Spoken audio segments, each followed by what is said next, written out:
April 1st, 2020. I'm going to start right off and say, I promise you this is not an April Fool's episode, so relax, try to relax. I know it's difficult right now, but just hang in there and listen to some great ideas on what you can do to help out those around you during this difficult time. This is Sean Casilli, Bay Real Experts with Coldwell Realty in Panama City Beach, Florida. Lately, the podcast originally intended to be a 60-second update, whether it had to do with the market or real estate tips in general. Phone's ringing. I'll have to call him back. Anyways, jumping right into the episode today, I wanted to talk about what we can do for others and how to be how we could be good neighbors to those around us.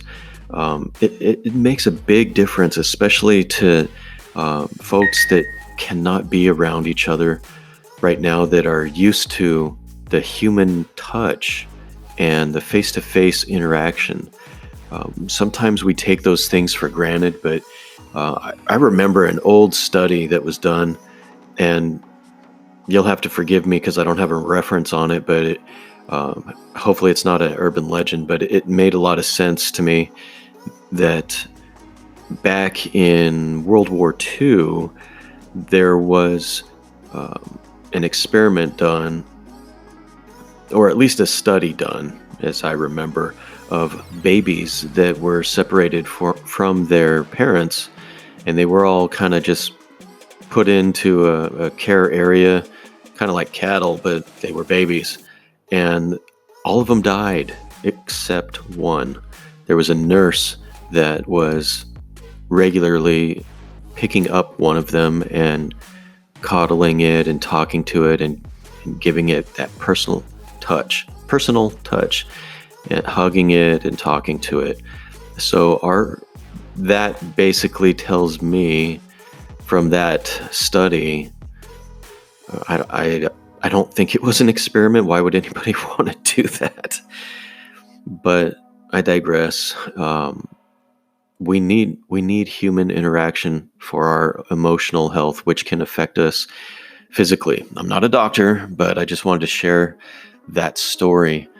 And as far as some other things that we can do in place of that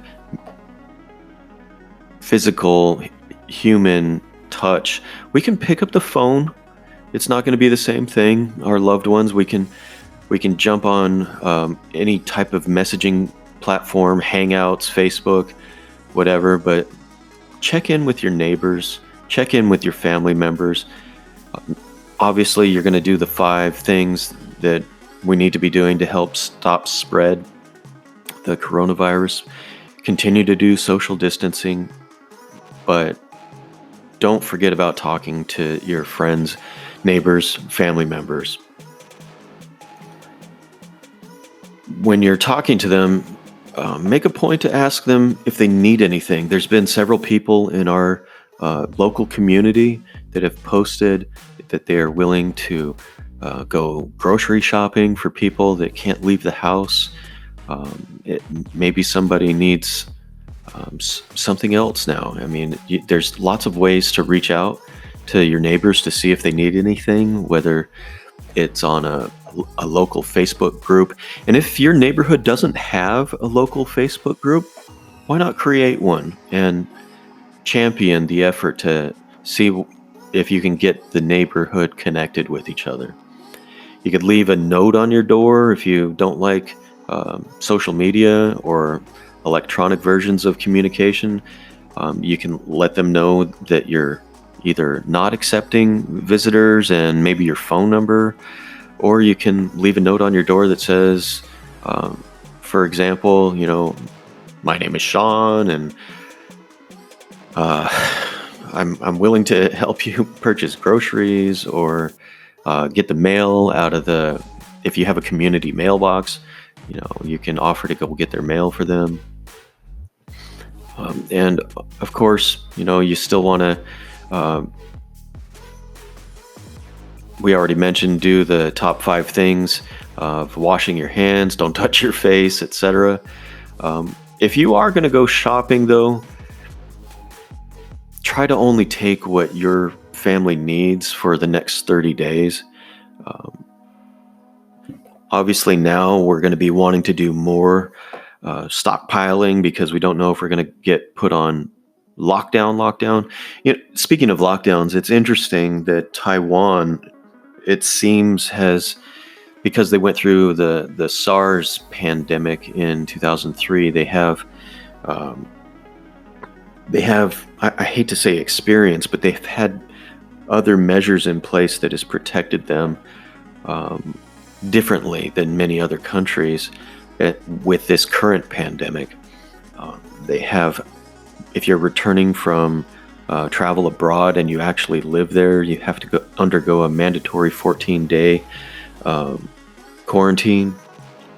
But then they actually check on you, and they bring food packages to you, and they also track your cell phone to make sure you're not leaving the house.